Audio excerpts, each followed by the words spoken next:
Parfait. Nous allons passer à la deuxième partie. Maman Jocelyne, elle est en train d'activer son YouTube. Dès qu'elle me fait signe, on commence. Ok. Alors, on commence cette deuxième partie. Alors, je vais tout d'abord voir c'est qui s'est déjà connecté. Nous avons... Il y a... la famille Hyacinthe et Sophie sont connectés. Ben, tant mieux. Soyez les bienvenus. Il y a Jemima Justice. Oh, on dirait qu'il y a deux personnes dans un même local. Il y a un... ok, je vais désactiver le son. Ok, j'ai désactivé le son. Alors, il y a Anastasie. Je sais qu'Anastasie n'est jamais seule. Il y a aussi Gaël dedans et beaucoup de chance. Il y a aussi la Fidrine. Il y a Colonel Caps. Ça doit être Élysée. On voit aussi que il y a Vaudreuil qui est dedans. Soyez les bienvenus. Vous êtes avec moi en semaine de relâche. Les gens de Montréal ont déjà repris. Donc ça c'est Eric Badibanga. Il y a Exaucé Moudjimou. Jemima Justice, son nom est descendu en bas. iPhone 13, je ne sais pas c'est qui. Il y a iPhone de Jemima. Celui-là, je suis certain que ça doit être Jemima Mwanza. Il y a notre cher Christian Kambaji Tshisekedi qui nous aide beaucoup, qui nous assiste beaucoup. Que le Seigneur le bénisse. Il y a Kay avec tout son petit groupe. Moutombo là-bas, ça doit être Yann ou Jessica. Et puis il y a aussi Steven, qu'on n'a pas vu le jour où on est allé à l'insectarium. Excellent. Que le Seigneur vous bénisse. Pour ceux qui vérifient le YouTube, vous avez vu que j'ai mis seulement la première partie. Mais la fois dernière, on a parlé plus de 34 minutes, sauf que j'avais coupé en deux la deuxième partie. Je l'ai perdue. En même temps, ça donne bien parce que je vois qu'il y a beaucoup de nouveaux visages. Ça va me donner la chance de revenir un tout petit peu sur la compréhension des personnalités. C'est quoi l'importance des personnalités? Je peux trahir Dieu à cause de ma personnalité sans m'en rendre compte. C'est-à-dire quoi? À cause de ma façon, c'est que je crois être naturel.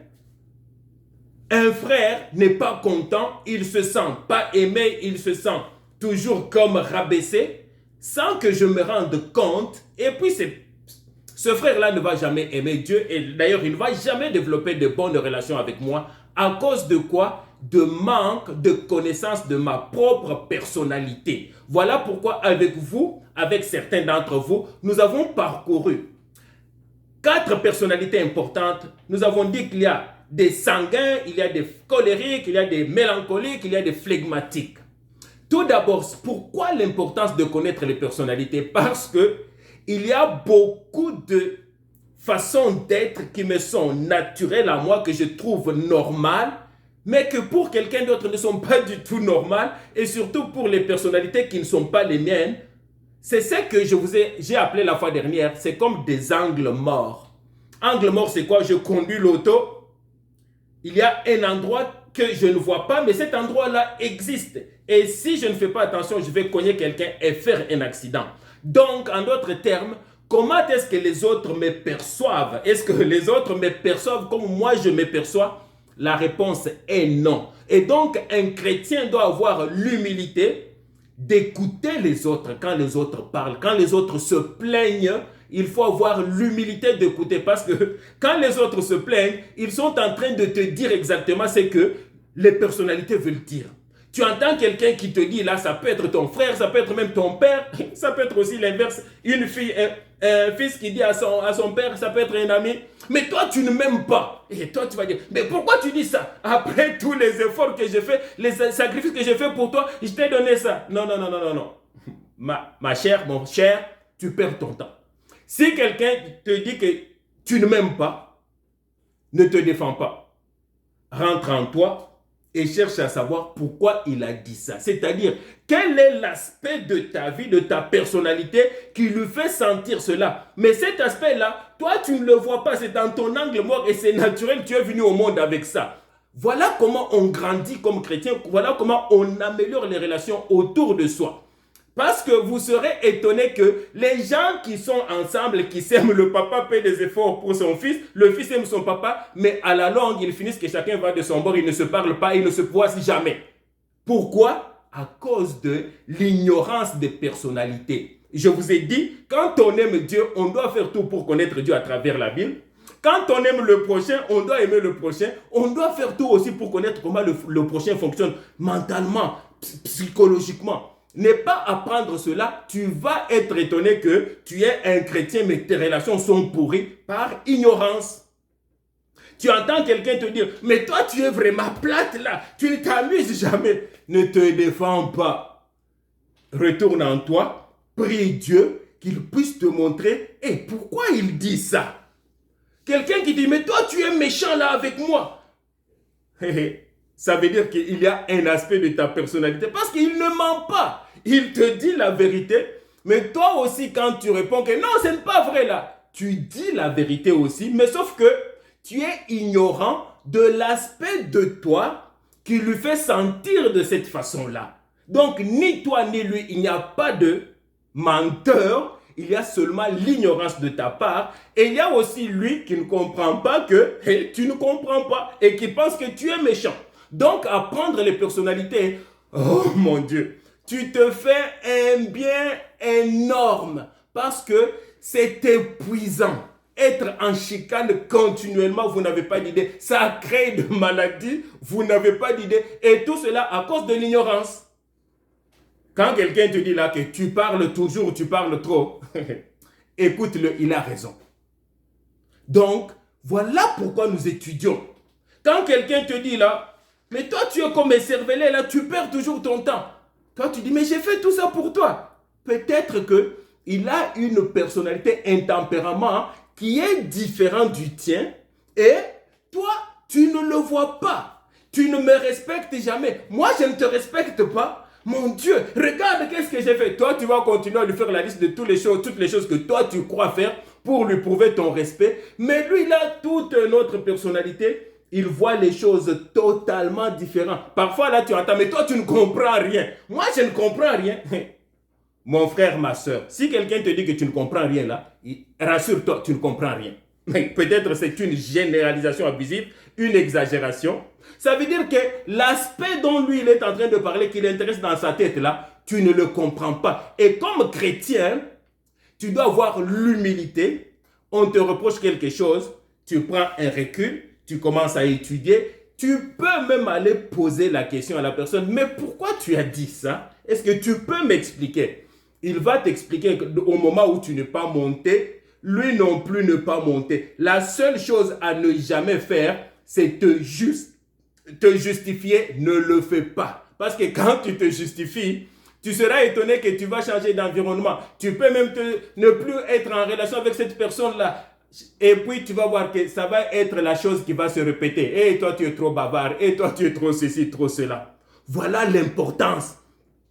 Le petit livre dont je vous ai parlé là, qui s'appelle Personnalité Plus, l'auteur qui s'appelle Florence Littauer, elle explique elle-même comment avec son mari là, ça ne marchait pas. Et cela n'était pas parce qu'elle était méchante, ni parce que son mari était méchant, mais c'était parce qu'ils sont deux personnalités différentes. Chacun parle un langage qui lui est naturel et l'autre ne peut pas le comprendre et ils se chicanent.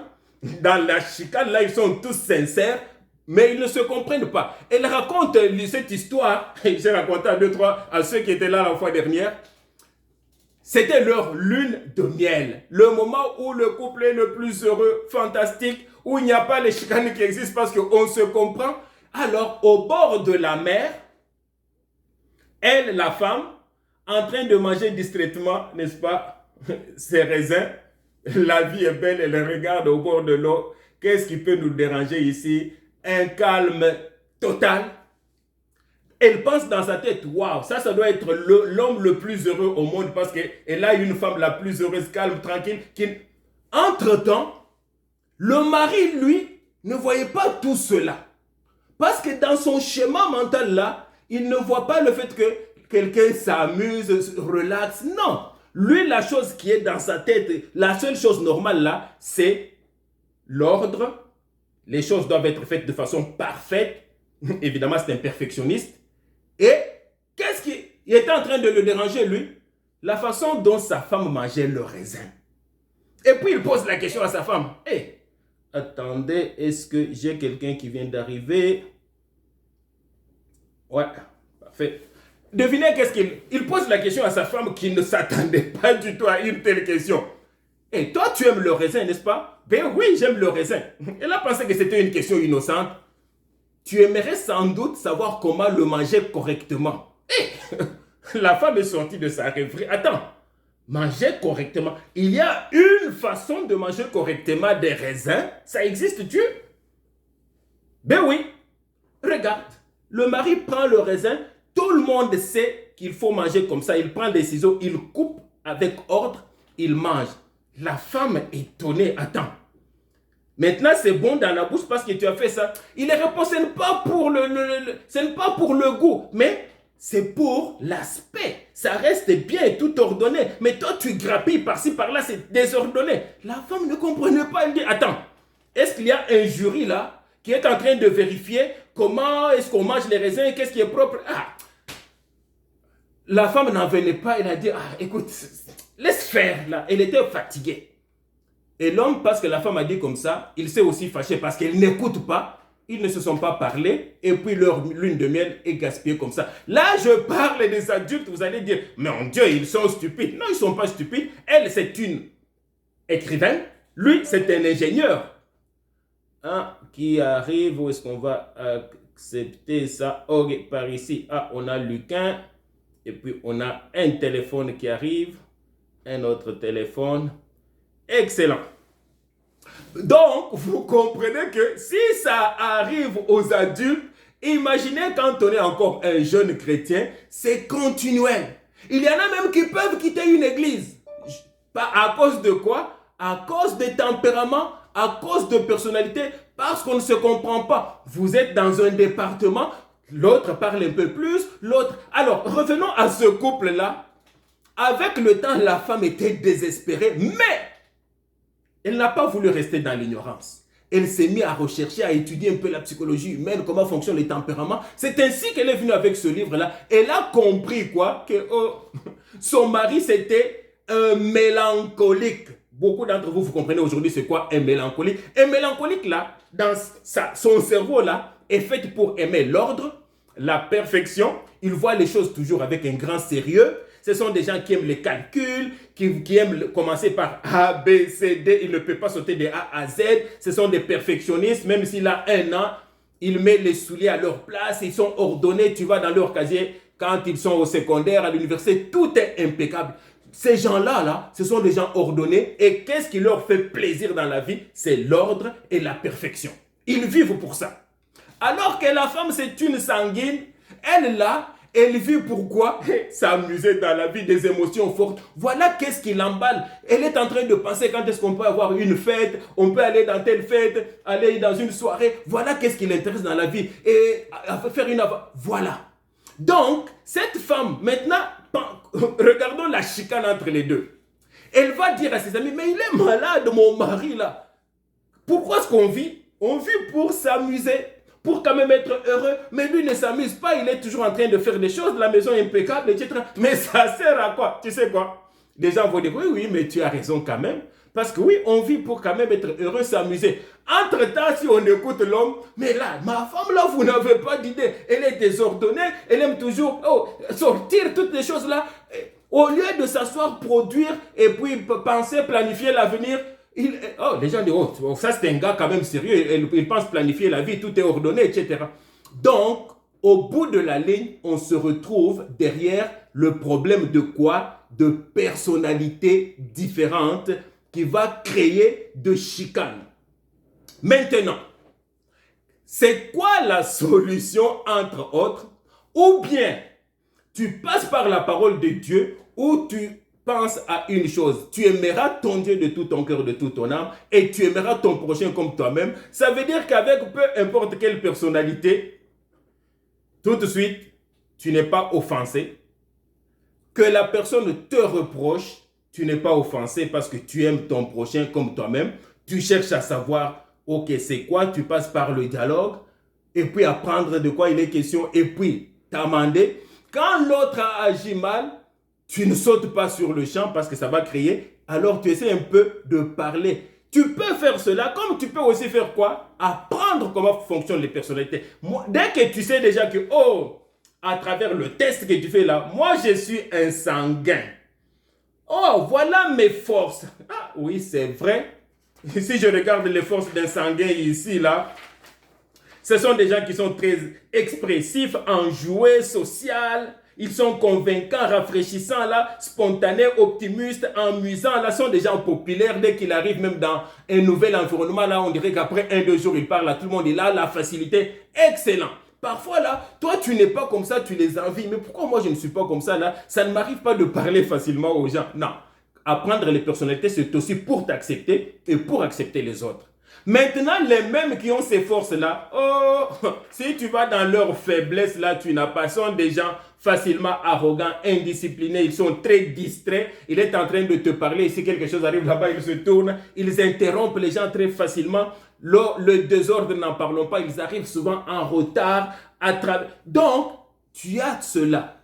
Quand tu es un colérique là, dans leur force, ça, ce sont des gens là, hey, tu le veux, n'est-ce pas, dans ta business, dans ta compagnie. Si les directeurs là, les choses vont bouger, ce sont des chefs nés, comme on les appelle là, n'est-ce pas? Ce sont des aventuriers, ils n'ont pas peur de prendre les décisions, ils agissent très vite dans la prise de décision. Ce sont des gens positifs, assurés, ouverts, énergiques, audacieux. Tu en as besoin comme tu as besoin des sanguins qui mettent un peu de l'ambiance parce que là-bas, avec les colériques là, ça bouge. Mais ils ont aussi un côté très négatif, c'est quoi? Ce sont des gens qui peuvent tomber dans l'autoritarisme, ce sont des gens qui peuvent devenir des dictateurs, ce sont des gens très directs, francs, il va te dire en face là, et ce que tu as fait n'est pas correct. Si toi tu es peut-être mélancolique, on va voir bientôt là, oh ça te blesse parce que mélancolique c'est quoi? Il y a un excès de sensibilité. Alors, maintenant, toi, tu es un colérique là. Quelqu'un te dit, mais toi, tu me blesses toujours. Non, ben moi, je ne t'ai pas blessé. Tu dis ça parce que je te dis la vérité. Donc, toi, tu ne vas jamais comprendre ce que l'autre te dit. Pourquoi? Parce que tu continues à penser, à raisonner comme un colérique, au lieu de comprendre que oui, à part moi colérique, il y a aussi des sanguins, des mélancoliques, des phlegmatiques. Je suis avec un mélancolique, il est trop sensible, alors je dois penser à ce que je dois lui dire 2-3 fois, parce que moi c'est facile, ça va sortir, mais je peux être chrétien, lui là, si il me connaît là, un jour j'ai dit, peux-tu venir au culte? Il va refuser parce qu'il dit, oh, si toi tu pries là où tu pries, ça ne peut pas être bon. Pourquoi? Simplement pas parce que tu es méchant, mais tu es un colérique, mais tu ne t'en rends pas compte. Et un mélancolique lui-même qui est très sensible là, mon Dieu, ce sont des gens très ordonnés, qui ne peuvent pas, c'est-à-dire, ils sont très méthodiques. Ce ne sont pas des gens qui prennent des décisions rapidement là. Peut-être ils se trouvent dans une... Il faut qu'on prenne la décision. Non, lui là, il va vous fatiguer parce qu'il faut tout d'abord calculer A plus B plus C, etc. Oh, attendons ici, mais si ceci arrive, ils sont très importants parce que grâce à eux, il y a moins d'accidents. Mais il faut, quand tu es mélancolique, comprendre qu'il y a aussi des situations où naturellement, tu vas avoir tendance à suivre la méthode. Mais peut-être que même si les gens bousillent, ça ne marche pas, ça ne change rien parce qu'on n'est pas devant une question de vie ou de mort. Voilà comment l'étude des personnalités vous aide à être quand même capable d'entrer en relation avec tout le monde. Tu t'adaptes. Un jour là, parce que quand on se prépare aujourd'hui là, on ne se prépare pas à être adulte quand on est adulte. On commence aujourd'hui. Un jour, tu vas avoir 2 enfants, 2 personnalités différentes. Et puis toi, parce que tu es juste, tu as la même punition pour les 2. Ça ne marche pas comme ça. Parce que tu vas détruire un enfant et faire du bien à un autre. Je vous donne un exemple simple. Un enfant est sanguin, l'autre est mélancolique.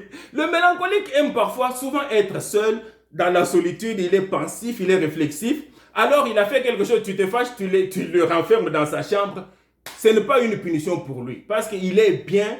Finalement, il n'y a pas de bruit, il n'y a personne qui me demande. Peut-être il peut prendre son cellulaire, commencer à prendre quelque chose. Mais tu fais la même chose parce qu'au nom de la justice, Tu mets un sanguin, tu le renfermes dans la porte. Là, c'est une punition. Il va être frustré, il va souffrir.